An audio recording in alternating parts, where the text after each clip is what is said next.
Hi, this is Editing Erin, talking off script. This is a conversation between my friend Waze and I about his tone tier list that he submitted to our channel, and we do kind of get off topic, but I did edit the conversation down to mostly talk about what we came there to talk about, his tier list. Videos like this I don't imagine being very common, but we will likely bring some more guests in, like we already have Roger, and now we have Waze coming on the show. So maybe we'll do a bit more in the future, but for right now, this is just a short conversation we're having about the tone tier list thing, because it is an interesting topic, and I think you'll enjoy what he has to say about it. I noticed that you have ranked Fire and Ice and Shattered Crystal, two games I don't really know that much about. Could you explain a little bit why you put those there, the way that you did? Because I noticed they were ranked a little bit higher on the list than Boom! Rise of Lyric. Alright, so when it comes to the 3DS Boom games, at least in terms of their tone and stories, I haven't watched playthrough of either of them in years, but from what I remember from them, in comparison to Rise of Lyric, both are pretty toned down and pretty light and airy and fun.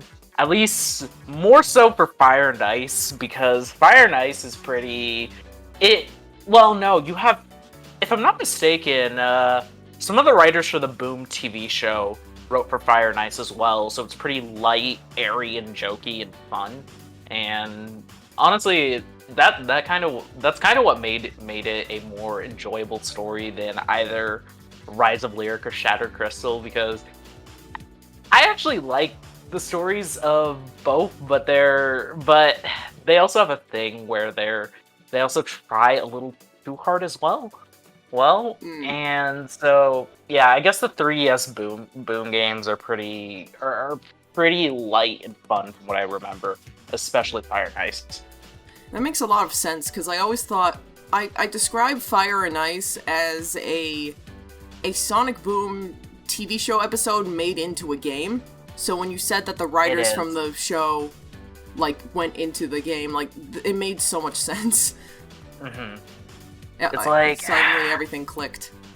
Yeah, have you watched the Boom TV show, or? Yes, I have not seen... Okay. I've seen, most of the first season, and a good chunk of the second season. I don't think I've watched I haven't watched, Robots in the Sky, but I know things about it. That's exactly what I was gonna compare the game to. It's like Robots from the Sky, where it's a little more action packed and I don't want to say intense, but it has a little more weight going to it. But it's still Sonic Boom and just has a lot of fun with itself. At least that's what I remember of Fire and Ice. So, yeah, the stakes are higher, I guess. Mm-hmm. Exactly.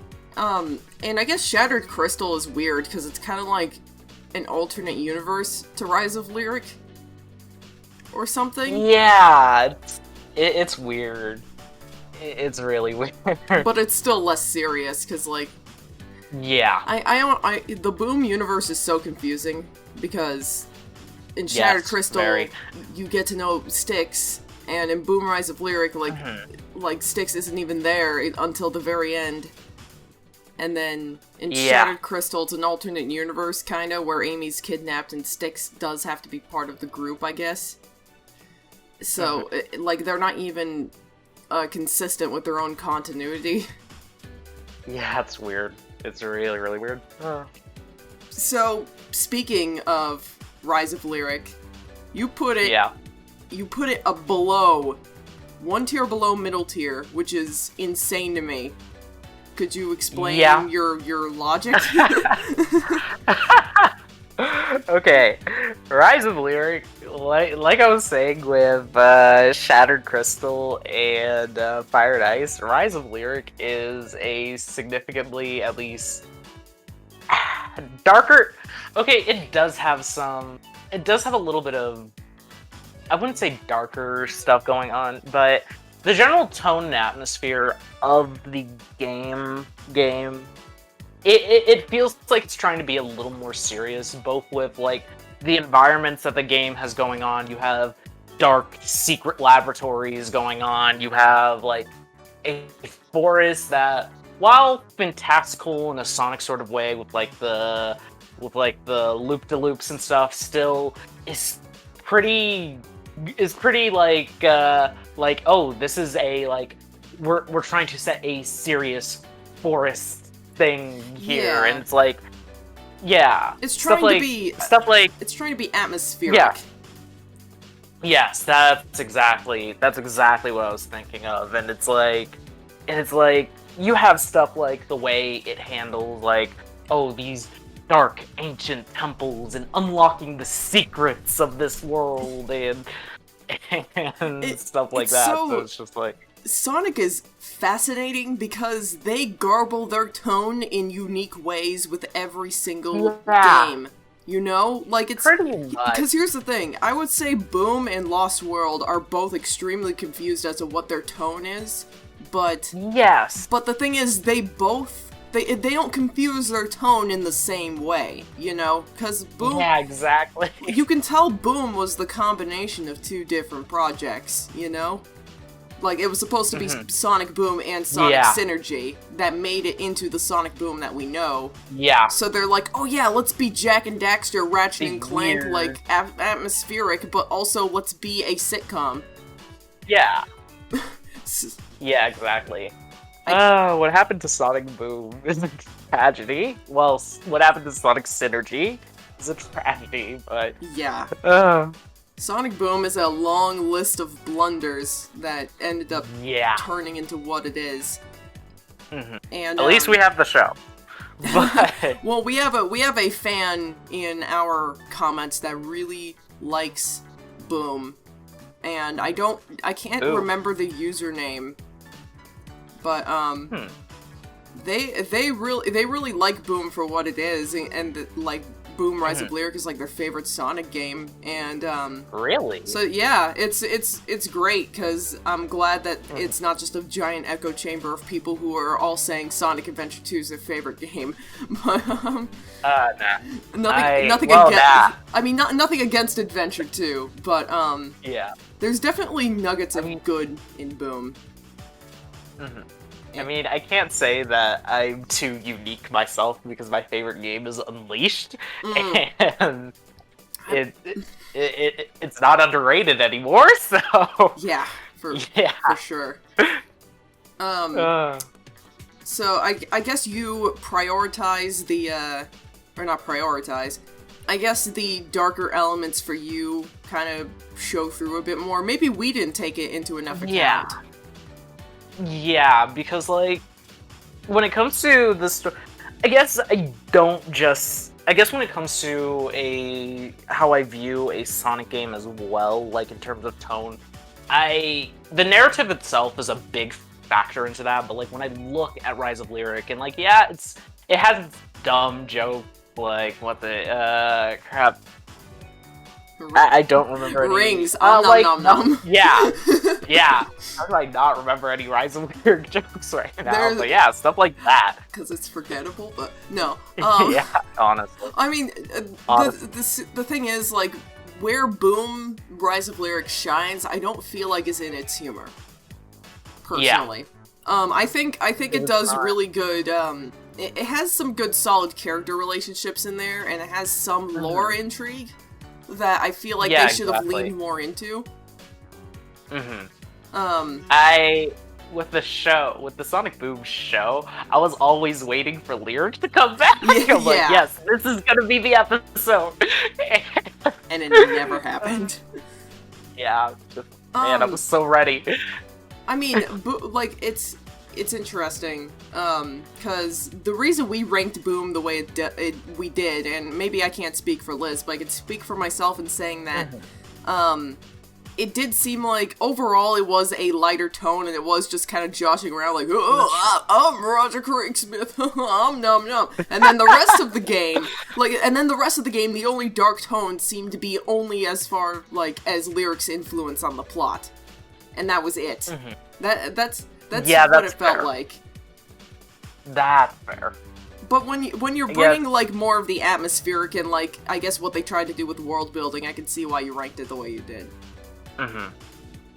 Yeah, it's more, I guess, just looking at everything it tried to do, and it's just like, okay, not just what it tried to do, but some things that it succeeded at doing, because it's like, yeah, the atmosphere of it all is just, they're trying to go for something a little more, I don't want to say grounded, but different when it comes to Sonic, and I'd say grounded is a good word for it. Yeah. I'd say that, yeah, in comparison to most games, I felt like it went a little more towards the darker territory. Of course, the things that hold it back again are the dialogue, like rings, bounce pad, blah, but yeah. Otherwise, yeah. That's how I see it. Okay. That's I feel like we wrapped up Boom pretty well there. The other game I wanted to ask about, and I'm sure the game that Liz will be especially curious about, is where you rank Secret Rings, which is way higher up on the list. That's fair. Okay. Secret Rings. I mean, okay, part of it is admittedly, I can't take it as seriously as, like, say Black Knight, say games like Unleashed. Partially because of the tissue scene, because while it's sweet, it's also really, really funny. I cannot take Secret Rings seriously for the most part. Like, I can understand that. It is kind of a meme. Like, I don't know, it's weird. Black Knight in the King Arthur translation, yeah, sure, I can level with that. But the Arabian Nights stuff with Sonic was a little weird translation-wise, because, like, whenever I think of... Because another thing I think of when I think of Secret Rings is I think of Tails saying, "My name is Alibaba," and it just... My name is Alibaba! Like, it's weird. Like, what? It's I am weird, Sinbad of the Seven Seas. Yeah, like, exactly. Black Knight and Secret Rings are both equally strange to me, honestly. I think Secret Rings has better writing than Black Knight. Like, that's fair. Because Sonic is, like, I hate to use this word, but Sonic is cringy in Black Knight. Yeah. He's such a jerk. That's true. But, it's like... They're trying so much... With the storybook games, you can't help but admire them trying so many different things with it. Yeah. Admittedly, Black Knight has the thing where it... I'm sorry, but do you know the story behind Secret Rings? How it came to be? Oh, yeah, because of, 06, and, how they couldn't make a Wii port. Yeah. So Isn't that weird? Like... It is. Very. Like, it's just like, why didn't you just make a Wii version of 06? Why did you... Well, they just shot themselves... They shot themselves in the foot, though, because... Yeah, the thing, that's true. Like, they seriously had, they had a game that already had crunched times, and then they decided to split their team in half on top of that. Yeah. Yeah. And then Secret Rings somehow was less broken and was able to be better than 06, like, technically. Yep. Which is backwards. Like, to think this quote-unquote crappy port of 06 would have been the worst product, but no, it's not. Yeah, exactly. It's so... The development and just everything that went on in those days for Sega is so interesting and weird, and it's just like, nah, a lot of it just has to do with company stuff that... Like, a lot of what happened with 06 is just like, we have to have this on the Xbox now, but we also need a Wii Sonic game, and it's just like... Yeah. It's a mess. I don't know what engine Secret Rings is on, but I know I know 06 was the Cry engine. Mm-hmm. I have absolutely no idea, honestly. Well, but here's the thing, both Sonic and Sonic 06 and Boom were made in the Cry engine, and guess what? Both of them are crap. Yep. They suck. They have horrible optimization issues. Boom is more broken in my opinion, but That's... Because, well, like, the CryEngine's made for Xbox and PlayStation, but then you put the CryEngine on the Wii U, and suddenly you're asking for trouble. Anyway, we're drifting from the subject, but, Yeah, we are. But with Secret Rings, it's, honestly, the storytelling is probably one of the weirdest, at least as far as, like, premise for Sonic. Yeah. I suppose there is a lot of levity around Shara and Sonic's, like, banter, I suppose, but it's not nearly as prominent as, like, what they tried to do in Black Knight with Caliburn. Yeah, Caliburn is ridiculous, yet...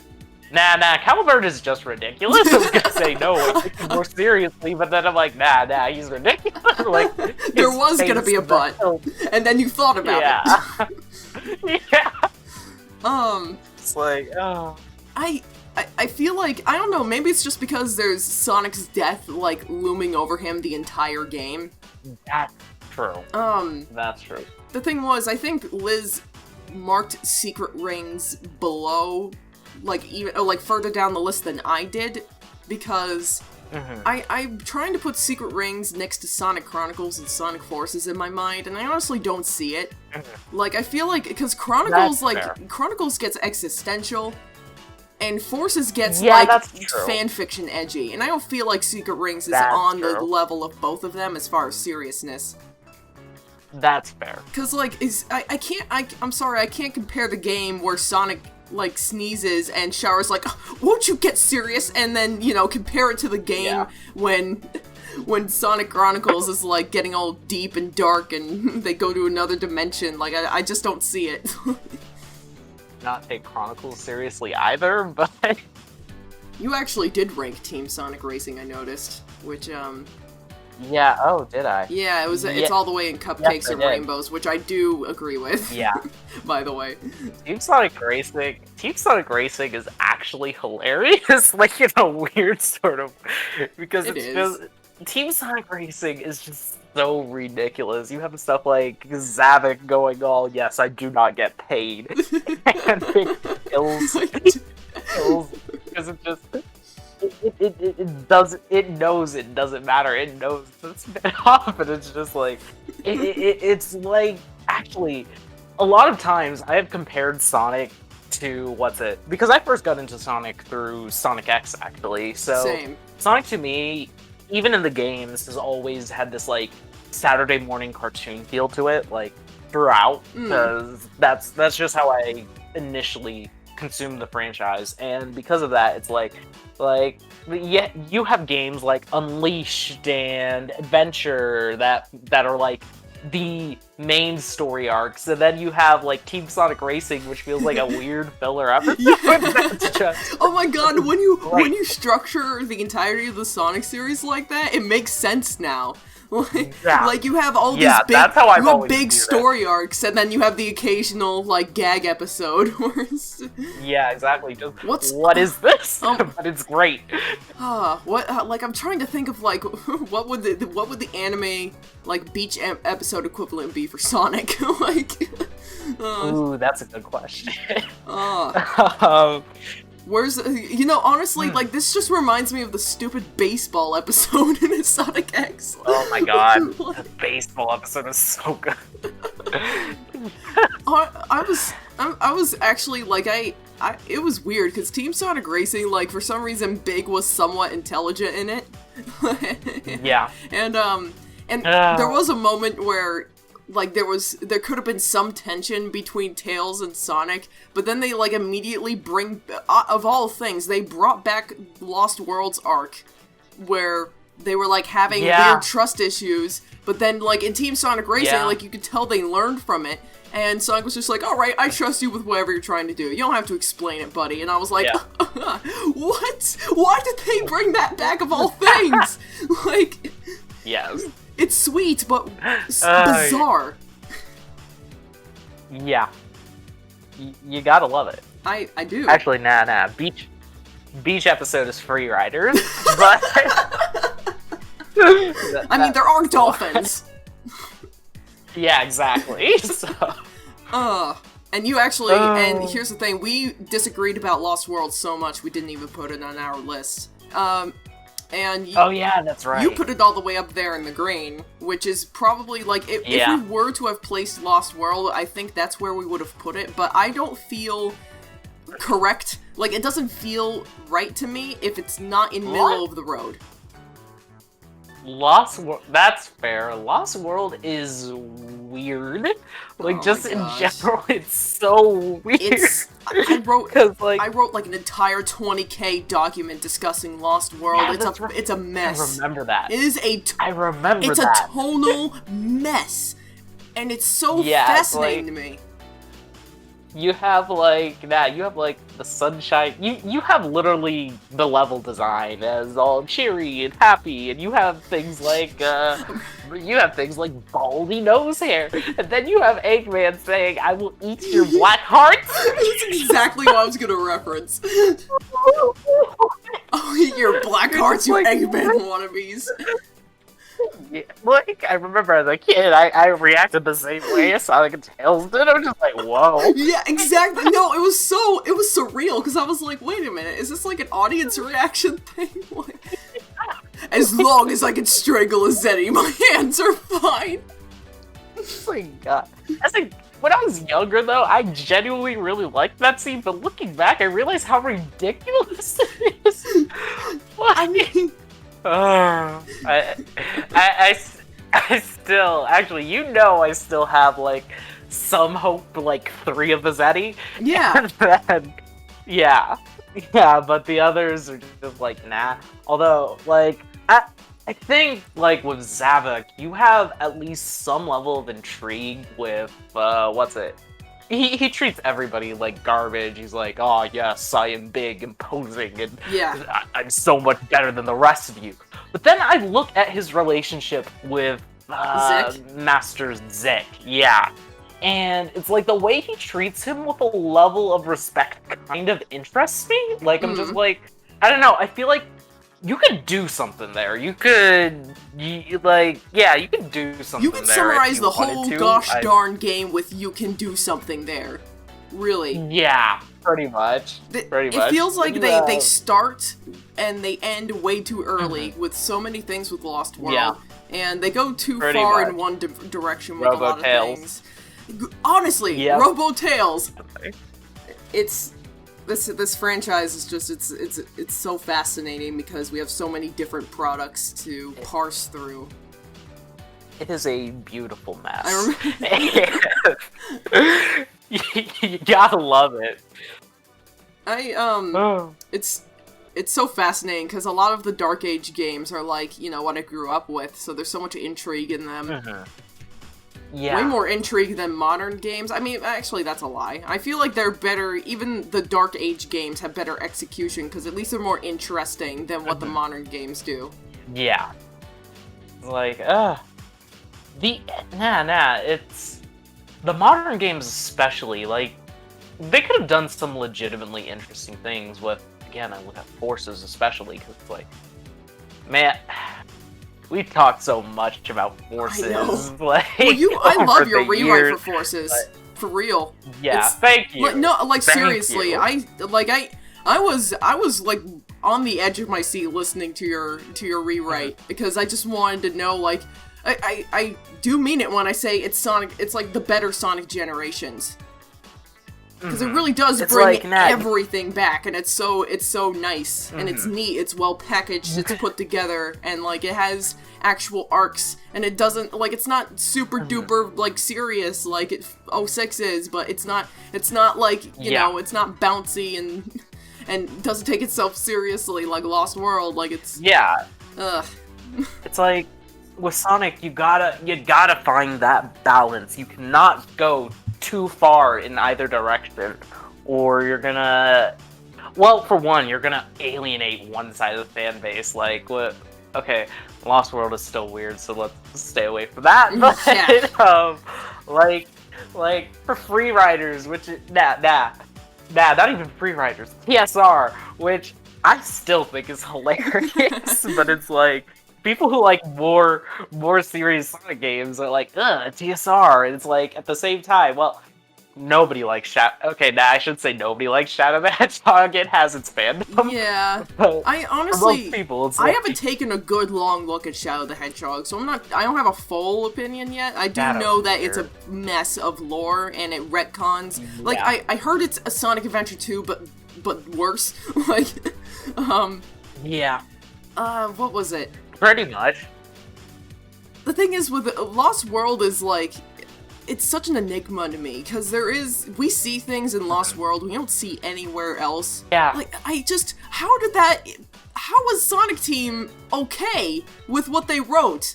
And, like, it baffles me to this day. We open up with a scene. Like, seriously, nothing describes this one scene in Lost World does not describe the tonal confusion more than this one. But, it's when that music is playing, it's like, do do do do do beep dee dee dee do. Like, okay, Crap. that's the music, Yeah, right? crap. And then the scene Yeah. opens with Sonic walking in and he says, they're gonna turn Tails into a robot! That's horrible! Yeah, I remember. I remember. Okay, I remember the one you're talking about now. Eggman, just like, don't be such a baby, and Cubot and Orbot are like dicking around in the background, right? So, Lost World was great. It's good! Lost World Oh was my god, I actually love it! Here's the thing, we could have a good story in Lost World. It could have been well written, it could have been interesting, but at the same time, we would have lost those golden moments. Like, That's true. That's do you want the dream or do you want the meme? Now that's the tough question. That's a genuinely tough question, because on the one hand, but on the other, and Hi, editing Erin again. This conversation doesn't come to an end until about 4 hours later, I think. We really like to talk about just anything, because we're friends, so, yeah, I had to cut it off at a place that seemed like a proper place to cut it. I don't know how common unscripted videos like this are going to be, but I feel like everybody deserves 2 videos after, how much time we're taking to really get this channel started. But hey, the more the merrier. The more voices we can have, then the more it can seem like it's not just me and Liz running the show, it's more people that are involved that get to say what they want to say. So, yeah, I hope you really enjoyed this, and look forward to SA2 and Sonic Next Gen Part 2. Until then, see you later, Sonic Squad. This is what happens when Liz isn't here to police me.